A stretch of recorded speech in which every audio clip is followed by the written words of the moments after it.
तो भैया आज की कहानी बहुत ही इम्पोर्टेंट है क्योंकि ये वही कहानी है जिसने भारत को मुगल साम्राज्य से परिचित कराया या यूँ कहें कि भारतीय इतिहास को ही परिचित करा दिया।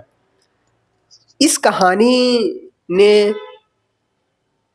उत्पन्न किया एक ऐसा वंश जिसने कि भारत में काफ़ी लंबे समय तक राज किया और ये वही शासनकाल है जिसके दौरान अंग्रेज भारत में आते हैं और भारत को अपना गुलाम बना लेते हैं।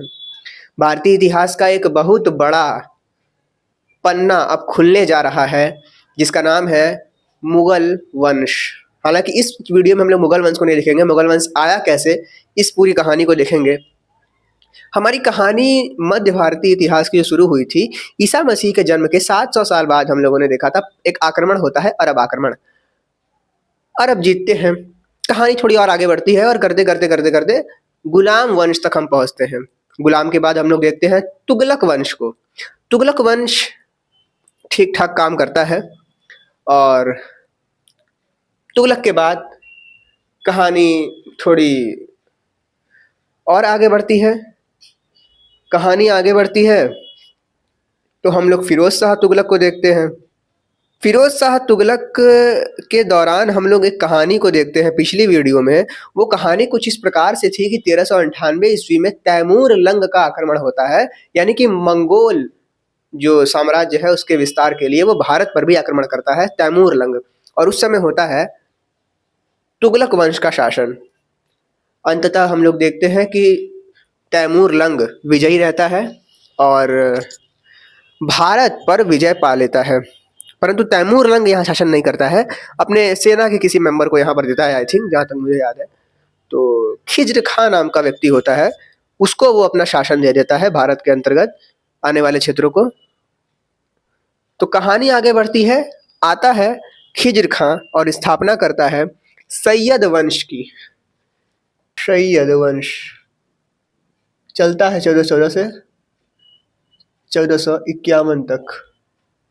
और इसके पहले संस्थापक देखे जाएं या फिर मतलब इसके संस्थापक की बात करें तो संस्थापक का नाम लेते ही हमारे जबान पर आता है खिज्र खां का नाम। खिज्र खां की बात करें तो खिज्र खां ने कभी भी सुल्तान का पद उपाधि धारण नहीं किया। इसकी बहुत बड़ी बात है कि अभी तक तुगलक आए, खिलजी आए, गुलाम आए, तो उन सबने जो है सुल्तान की उपाधि धारण की, परंतु इसने सुल्तान की उपाधि धारण नहीं की। परंतु हम ये भी देखते हैं कि इसने स्वयं को एक उपाधि से अलंकृत किया और वो उपाधि थी तैमूर लंग का प्रतिनिधि, और उसको इसने कहा अपने भाषा में रैयत ए आला।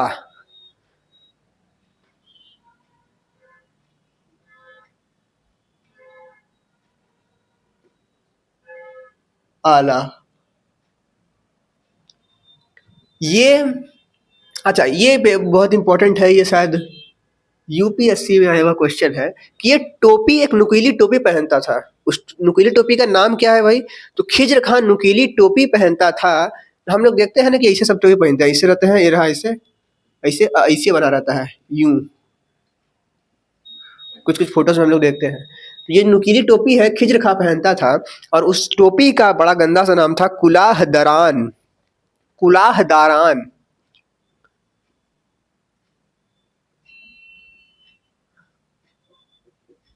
कुलाह दारान नामक ये नुकीली टोपी पहनता था और ये क्वेश्चन प्रीवियस ईयर में आया भी हुआ है।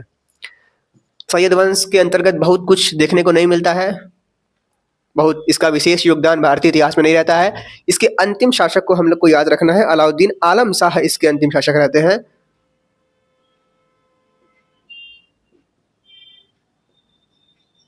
अलाउद्दीन आलम शाह इसके अंतिम शासक रहते हैं। और फिर आलम शाह स्वेच्छा से ही अपना शासन जो है दे देते हैं बहलोल को। बहलोल मतलब लोदी वंश को। तो आता है अब लोदी वंश। कहानी में आती है लोदी वंश, जो कि सल्तनत काल का अंतिम वंश था, लोदी वंश। चलो भाई, तो अलाउद्दीन आलम शाह ने स्वेच्छा से शासन लोदी के हाथ में दे दिया और उस लोधी का नाम था बहलोल। पहले लोल लिखो और ओकरा आगे बह लगा दो, बहलोल। तो सबसे पहले हम लोग देखेंगे आज बहलोल लोधी को। कौन था ये आदमी? बहलोल, पहले लोल फिर बहलोल, लोधी। लोधी वंश के संस्थापक के रूप में इसको हम लोग देखते हैं। तो भैया पहले शासक है तो यही हो गया संस्थापक। ये अफगानी मुस्लिम था।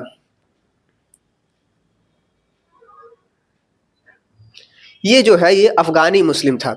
इसके बाद अगर आप इसके उपलब्धियों की बात करें तो इसने एक सिद्धांत लागू किया था। हम ये कह सकते हैं कि मतलब था ये ठीक ठाक शासक था। विजय विजय भी करता है कहीं कहीं कुछ कुछ जगहों का। इसने अपने जो मुस्लिम समाज है उसको काफी प्रभावित किया, या फिर कह सकते हैं कि सिकंदर लोदी के समान ये भी एक कट्टर मुस्लिम इंसान था।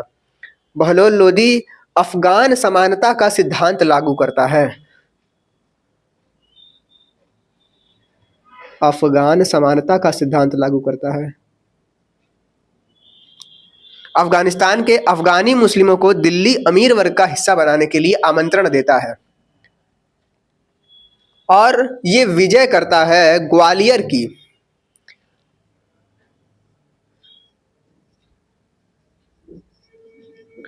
तो इसके बारे में हमने क्या क्या देखा भैया? लोधी वंश का बहलोल लोधी। बहलोल लोधी के बाद हम लोग इसके देखते हैं कि ये अफगानी मुस्लिम था और ये अफगानिस्तान के लोगों को निमंत्रण देता है दिल्ली में आने के लिए, और ये भी कहता है कि दिल्ली आओ, तुमको अमीर वर्ग में हम शामिल कर देंगे। ठीक है, ग्वालियर पे विजय करता है, ये भी हमने देख लिया। फिर इसकी मृत्यु हो जाती है और सिकंदर लोधी आता है। मृत्यु के सन की बात करें तो 1489 में इसकी मृत्यु होती है और 1489 में ही अपने लड़का को, आई थिंक लड़का रहता है कि कौन रहता है कंफर्म नहीं है, बट इसके बाद शायद कजन होगा या तो जो भी हो, तो ये आ जाता है सिकंदर लोधी। इसका इसका रिश्ता अभी कंफर्म नहीं है। यह एक कट्टर मुस्लिम शासक था सिकंदर लोधी। सिकंदर लोधी मतलब इतना कट्टर मुस्लिम शासक था कि इसने जो जजिया कर लगा हुआ था, जिसने पिछली वीडियो में देखा था कि जजिया कर क्या था, मुसलमान लोग जो हैं, मतलब गैर मुसलमान लोग जो हैं, हिंदू लोग जो हैं कह सकते हो, हिंदू सिख ईसाई, इन लोगों को संरक्षण के लिए एक प्रकार का कर देना पड़ता था अपनी सुरक्षा के लिए, उसको जजिया कर कहा गया। तो वो ब्राह्मणों के ऊपर नहीं लगा था। सिकंदर लोधी आया और इसने सबसे ऊंचे जात ब्राह्मणों पर भी कर लगा दिया। यानी कि हम कह सकते हैं कि जजिया कर को इसने सख्ती से लागू किया। हम देखते हैं कि जजिया कर लगाया इसने, सख्ती से जजिया कर लगाया। किस पर लगाया? तो गैर मुस्लिमों पर लगाया, और ये कट्टर मुस्लिम था, खतरनाक कट्टर। 1504 में एक नया शहर आगरा बनाता है और आगरा को ही अपनी राजधानी बनाता है। फिर 1504 में आगरा और फिर 1506 में सल्तनत की राजधानी आगरा। आगरा मतलब वही, ये रहा हमारा यूपी, यहाँ पर मान लो आगरा है।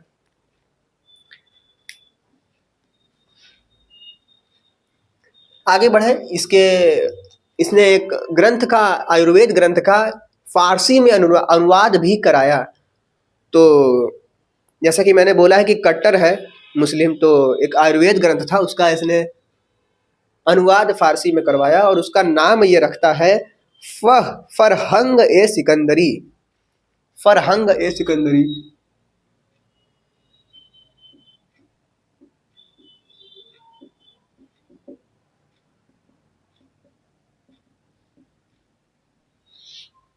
भूमि आप नाप की ये नवीन इकाई लेकर लाता है। इसके पहले हम लोग तुगलक वंश में देखते हैं कि भूमि नाप की एक इकाई आती है बिस्वा, और फिर आता है सल्तनत वंश में सिकंदर लोधी, और ये देता है गजे सिकंदरी नाम से एक माप की इकाई। तो गज ए सिकंदरी नाम से ये नाप की इकाई देता है, गज ए सिकंदरी।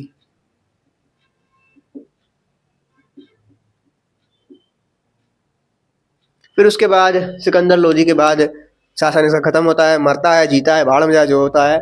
इब्राहिम लोधी आता है और कहानी पलट जाती है। ये वही शासनकाल है, फिर से बोल रहा हूँ, जब पानीपत का युद्ध होता है और हारा जाता है इब्राहिम लोधी, और फिर स्थापना होती है बाबर की। मुगल वंश की। कहानी इस प्रकार से है कि लोधी वंश का ये अंतिम शासक था, ये सबको पता है। ये बात है ना कि इसके चच्चा इससे चिढ़ते थे, और पंजाब का एक गवर्नर है दौलत खान लोधी, ये भी इससे नाखुश था। अब दोनों लोग नाखुश थे तो ये जाते हैं बाबर के पास, जो कि अफगान में एक शासक था कह सकते हो, है ना। सरदारों ने काबुल के तैमूरी शासक के पास जाकर अपील किया कि तुम जो है इब्राहिम लोधी को हरा दो, और इनका इरादा ये था कि इब्राहिम लोग को हरा के ये अपना अफगानिस्तान वापस लौट जाएगा। कौन? बाबर। तो इन सरदारों ने काबुल के तैमूरी शासक बाबर को युद्ध के लिए आमंत्रित किया, यह सोचकर कि बाबर लोधी को हराएगा और वापस लौट जाएगा। परंतु बाबर आता है, लड़ता है और युद्ध होता है, पानीपत का प्रथम युद्ध। पानीपत का प्रथम युद्ध, फर्स्ट युद्ध लिखता हूं मैं ऐसे, फर्स्ट युद्ध 21 अप्रैल, एपीआर लिख देता हूं, ठीक है, 1926 में इब्राहिम लोधी और बाबर के बीच में होता है। इब्राहिम लोधी के पास सेना अधिक थी, परंतु बाबर के पास हम लोग देखते हैं कि उपकरण, नवीन उपकरण होते हैं, और ये बाबर विजयी रहा। बाबर विजयी रहता है और करता है मुगल वंश की स्थापना। तो मुगल वंश की स्थापना कब हुई भैया? 1926 में हुई, युद्ध के बाद हुई। अब मुगल वंश को हम लोग आगे देखेंगे अगली वीडियो में। सल्तनत काल खत्म होता है। सल्तनत काल में आने वाली जो भी महत्वपूर्ण तथ्य थे, अब हम लोग उस पर जाने वाले हैं, या फिर महत्वपूर्ण चीजें थी। सल्तनत काल के अंतर्गत हम लोगों ने सबसे पहले गुलाम वंश को देखा, फिर खिलजी वंश को देखा, फिर तुगलक वंश को देखा, फिर सैयद वंश को देखा, फिर लोधी वंश को देखा, लोधी के बाद बाबर को देखा, और बाबर के बाद खत्म कहानी। बाबर के बाद तो फिर मुगल वंश, मतलब मुगल वंश चलता रहा। मुगल वंश के बाद हम देखते हैं कि थोड़ा बड़ा लड़ा झगड़ा होता है मराठा में, इधर उधर उधर उधर, और फिर तो अंग्रेज आके शासन करते हैं और कहानी सबकी खत्म हो जाती है। सल्तनत काल में अब कुछ जो इम्पोर्टेंट चीजें हैं हम लोग उनको देखने वाले हैं। तो शुरू करते हैं। सल्तनत काल की प्रमुख शब्दावली के अंतर्गत हम लोग देखेंगे इक्ता। प्रांत को कहते हैं इक्ता, और इक्तादार कहते हैं इसके प्रधान को। अगर हम बात करें जिला की, तो जिला को यहाँ पर सल्तनत काल में कहा जाता था, आई थिंक 2 मिनट, सिख कहा जाता था, सिख कहा जाता था। और सिख के प्रधान को कहते थे सिकदार। प्रांत के नीचे जिला आता था, जिला के नीचे ब्लॉक, ब्लॉक को कहते थे परगना, और परगना का जो प्रधान है उसको हम लोग कहते थे आमिल। अंड संड नाम है, अब क्या बताऊं मैं। आमिल। गांव कहते थे ग्राम, या फिर ग्राम, सॉरी, गांव, गांव को ग्राम कहो या फिर कुछ कह लो, है ना। तो गांव को गांव ही लिखा है, खैर गांव ही कहो। गांव को संभालते थे चौधरी, खुल, खुत और मुकद्दर, मुकद्दम, ठीक है। चौधरी, खुत और मुकद्दम संभालते थे गांव को। सैन्य विभाग को स्थापना करता है बलबन। दीवान ए आरिज नाम रखता है। दीवान ए आरिज की स्थापना किसने की? दीवान ए आरिज की स्थापना किसने की? तो बलबन ने की, बलबन ने की। इस दौरान आयातित वस्तुएं क्या क्या थी? तो सबसे पहले जो चीज होगी हमारी होगी बहुमूल्य पत्थर। हम लोग हमेशा ही मंगाते रहते हैं, ठीक है। बहुमूल्य पत्थर सबसे लिख देना पहले, पत्थर। उसके अलावा सैन्य उपकरण वगैरह भी मंगाए जाते थे। तो अरबी घोड़े मंगाए जाते थे, अरबी घोड़े,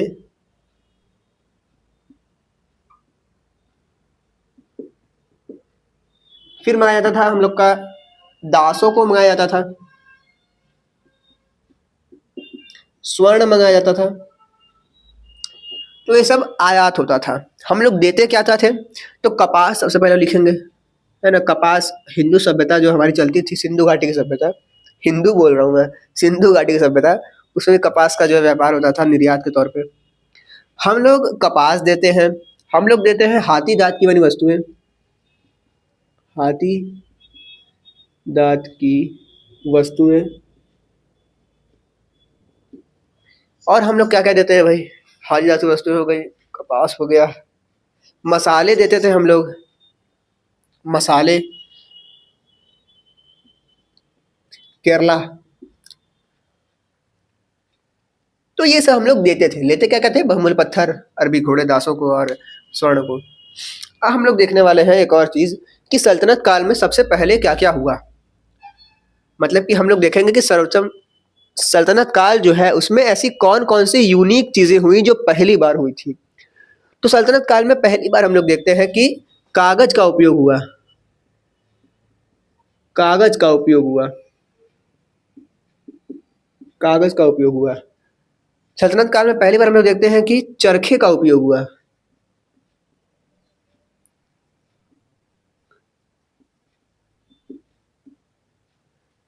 सल्तनत काल में पहली बार हम लोग देखते हैं कि रेशम के जो कीट है उसका पालन शुरू हुआ, रेशम के कीड़े का पालन शुरू हुआ, के कीड़े का पालन। और हम लोग क्या देखते हैं? हम लोग देखते हैं कि दिक्सूचक का प्रयोग शुरू हुआ,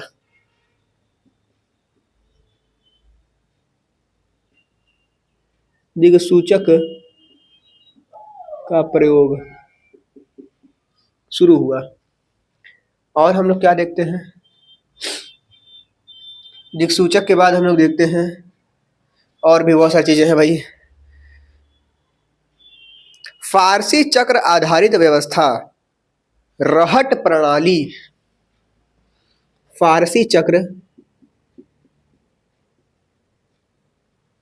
आधारित व्यवस्था,